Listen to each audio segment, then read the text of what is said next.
What is decarboxylation? Do you have to do it? And how do you decarb/activate? My name's Jack.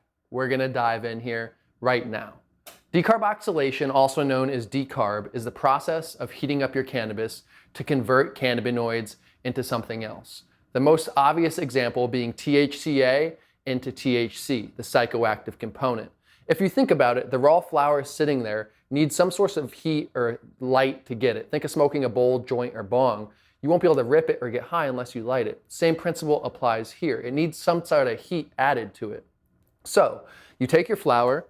If you're using the Mason pot kit, you just simply load it up in the Mason pot jar. You can see it right through there. You screw the lid on that has a thermometer right there. Put it in your oven. We recommend 240 degrees for 40 minutes. That will activate your cannabis to give you the most potent batch possible. It's important to note there are also other cannabinoids that decarb at lower or higher temperatures. So if you want to get more dialed in on that, there's some charts you can look at too. But in general, the ones people care about the most are THC and CBD, and that 240 mark will definitely be nice for you there. We also play 220 sometimes for 50 minutes, 230 for 50.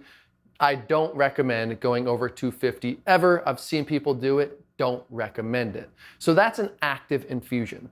Now, it's important to note that you do not have to decarb. There's something called a passive infusion. If you remember a moment ago, I mentioned adding heat to something.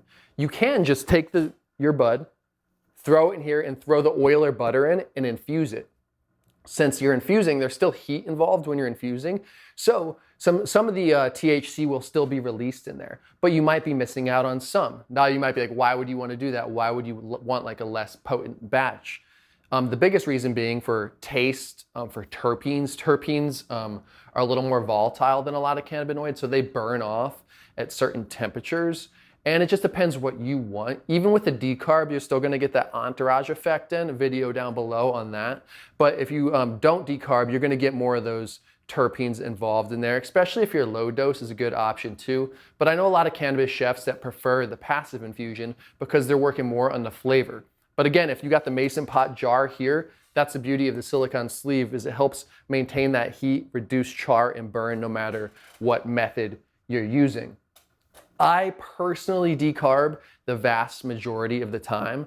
And I also have another method I've been playing with. Say I'm using an ounce, I'll decarb 21 grams, and then I'll keep 7 and add it to it after. So I'll take the 21 grams decarbed, add the fresh 7 grams in there for like the extra added terpenes, and then I'll infuse it that way. The big thing for us is just always having fun with infusions, changing it up, but if it ain't broke, don't fix it, right? So that's just an overall breakdown of decarbing. I do it most of the time. You'll go online and see so many people saying different temperatures, different things, but at the end of the day, the 240 mark, 40 degrees is a nice marker. Play with it. Like I said, do you. And again, the Mason pot has a thermometer to really get it dialed in. I'm trying to think if there's anything else I forgot. The most common way to decarb is an oven. You can do it on a stovetop with a Mason pot or a crock pot.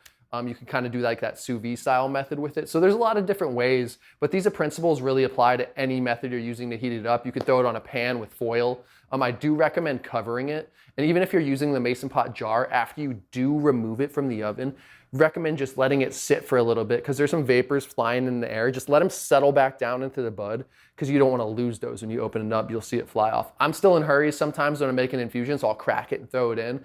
But I'm just trying to give some rules and tips for the road. Also, a common question I get is the smell. Yes, there will be a slight smell, but I have a little smell hack, which I'll just mention here too. So just screw on your lid. When it's done decarbing, take it outside, pop it open, add your oil, bring it back in. Even level up from that, cook some fresh garlic either in your infusion, or I like to roast garlic on the side of the infusion too. Just open that foil up in the room. Even if you did rosemary too, all those herbs kind of mix together and it's hard to almost pick out the cannabis. So a little decarb hack there if you're worried about smell or just don't like the smell. What else on the decarb front, my friends? I'm trying to think here. I feel like this is a pretty in-depth decarb, some questions I might have got asked before. When it pops out, the color should be a different color. It should have a nice like brown hue to it. Definitely shouldn't be burnt, but you should notice some sort of color variation after you're done decarbing. Yeah, super common question. I remember when I first heard the word decarboxylation, I first of all couldn't even like fucking say it. And then I'm like, dang, what is this? So then I've been working on the perfect decarb for years, over a decade. and that's part of the Mason pot. We've been dialing that decarb in, getting it right. But again, do you. If you do want to learn more about the Mason pot, go to masonpot.com and if you do want to learn more about the Mason pot, go to masonpot.com, use code. And if you do want to learn more about the Mason pot, go to masonpot.com, use code MasonPot24 and get 10% off your first unit. Open it up, scan that QR code, follow along, first batch guarantee. We guarantee you're gonna like it or your money back. And we also have a super cool referral program. I'm confident that you will be liking it. We've had a lot of good word of mouth already and some affiliates doing really well. So check it out. If it's not for you, all gravy, but I hope this video finds you well, and just know I'm here for content, whether you make a purchase or not. Thank you guys.